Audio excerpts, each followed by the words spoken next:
Class, I wanted to spend a little time talking about Emil Durkheim and some of his work. So, Emil Durkheim, one of his, he had a very close friend who committed suicide in his late 20s, I believe. And this got him thinking about whether or not suicide was as individualistic as it appeared, or if there were sociological explanations. So again, if we go back to the sociological imagination, instead of finger pointing and victim blaming and saying, well, that person did that because of whatever, instead, could we look at sociological explanations?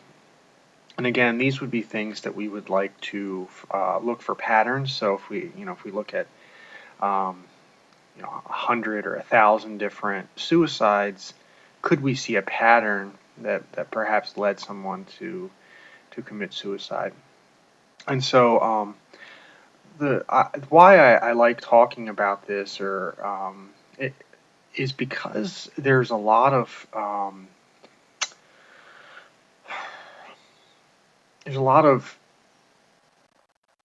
unknowns, I suppose, or there's a lot of you know misperceptions, I guess, about suicide, who commits suicide, perhaps why they commit suicide. And so I tend to, in a face-to-face class, which would be difficult to do in a class like this, would be to ask the class who they think dies of suicide. Um, and so typically what I would do is I would say, all right, class, who do you think dies of suicide? And I think that's an important thing, because I'm not saying like attempt suicide. I'm talking about actually dies of suicide. Males or females, and I would have them raise your hand. So what do you think, right? In your mind, kind of think about males or females, who dies of suicide more. Then I would say, okay, I take a poll and count, and then I would say, okay, now let's break it down in age groups, and I would ask these specific age groups, and I would say, okay, raise your hand if you think it's 10 to 14, 15 to 24, and so on. Again, think in your mind. And then I would say, all right, now let's think about race and ethnicity. Native American, white, African American, Asian Pacific Islander, Hispanic. And I'd say, again, raise your hand. Which one do you think, which group do you think has the highest rate? Rate's important because we know that population sizes are different. And so rate takes into account those size differences. And so typically, what my classes in the past uh, have thought were that males die of suicide more than females, that the age group where it's the highest is 15 to 24, and that white folks have the highest rate. So let's look at the data. You can see here that the highest rates are actually older folks. Um, the youngest folks, you can see that folks who are under 15 and folks that are age 15 to 24 have the lowest rates. So then we get into the discussion about, well, why did you think that that group had the highest rate? And oftentimes, what students share are the stories that they see on the news or perhaps on their social media feeds. Um, but in fact, the highest rates, as you can see here, are folks who are 85 and older, and then folks who are 45 to 54, closely followed by those who are 55 to 64, and 75 to 80. So basically, what we're seeing here are folks who are in their elder years, but generally older than 45. And so, and then if we go into look at by race and ethnicity, we do see that white folks have the highest, with closely followed by folks who are American Indian or Native American, and with the lowest being folks who are Black and folks who are Asian Pacific Islander. I did find it difficult finding data um, for folks who are Hispanic, and so that's why you don't see that here. It was not easily found in where I was looking. Um, this does show the breakdown um, by, it does. You can see here on the bottom that there is the Hispanic population included. What they're doing here is you can see it by age and by sex, so male or female and age together. And so you can see on the top there that 65 and older males have the highest rate. And then you can see on the bottom there that it's broken down by um, race and ethnicity and then sex. So they've tried to combine the variables. And what's interesting there is that we actually are seeing that Native American or American Indian males have the highest rate, followed by white men.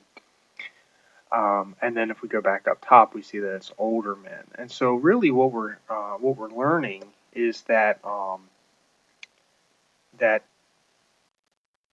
70% of all suicides, and this is a bit old, in 2016, were white males, and they tend to be older white males.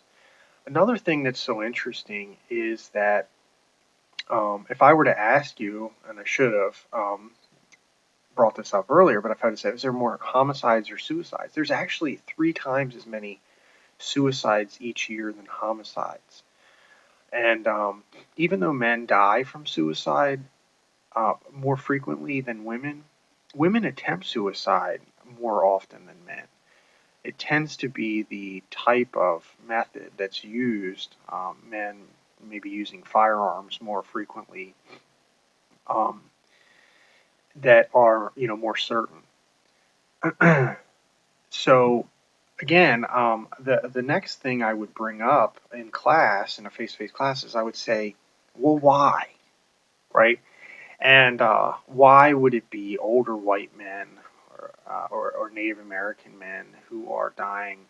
And and so we go through and we write down these things, and then I share with them, some of the data that we collected when I was at the medical examiner's office in Baltimore City. So this would be specific to Maryland population, and um, and so what we would talk about is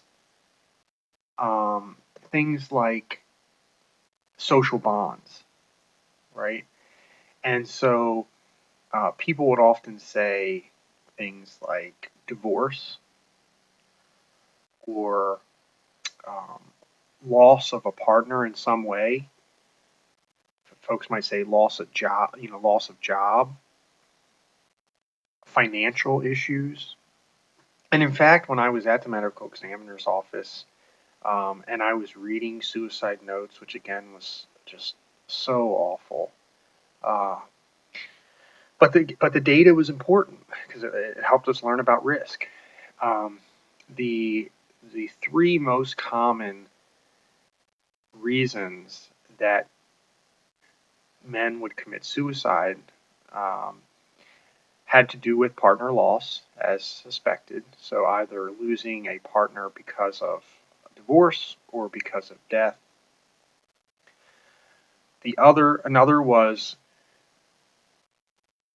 financial issues, loss of job, um, perhaps some sort of bill, or maybe it's a medical expense, but something that was related to huge financial difficulty.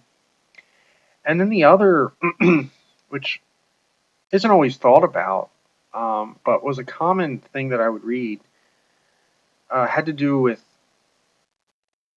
health issues.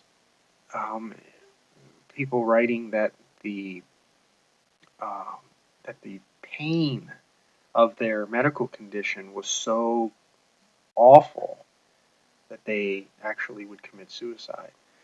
And so then we would look at these um, these variables, and so we're trying to say, well, are there patterns? And so yes, we are seeing that there are some pretty significant patterns here that might lead one to committing suicide, right? And what we what these social bond breakdowns lead to is something we call anomie. And this is a anomie um, occurs. Anomie is a loss of purpose. Okay, and so when do you feel a loss of purpose, right? And Durkheim theorized that we would feel a loss of purpose. We would feel anomie as our social bonds break down. And then the more anomie that we experience, the more perhaps likely. Now he was working backwards. More like he was saying, okay, in all of his cases where someone committed suicide, they were experiencing anomie. What caused that anomie had to do with social bond breakdowns. He set up this framework that now we can work forward instead of backwards like he did. So we can say, all right, so social bond breakdowns can lead to anomie. And anomie, then, we wouldn't say that it would absolutely lead to suicide, but we would say perhaps now this is someone is at a greater risk, right? And now we also know the population. Oh, men. Oh, older men. Okay. And so we'd say, as someone, so someone loses their job, they're an older male. Okay. They're now experiencing anomie. Does that mean that they're going to commit suicide? No. Does it mean they're at a higher risk based on the data? Yes, they are at a higher risk. But now we also know there are other things that anomie can lead to. Anomie can lead to drug use, alcohol, um, homicide, right? And so this framework now has led us down different paths. But the theory behind it is very, very important in that social bonds contribute to our feeling about our purpose. And then that purpose can lead us to acting in certain ways and participating in certain behaviors. So again, I hope that makes sense to you because it is a very, very important concept.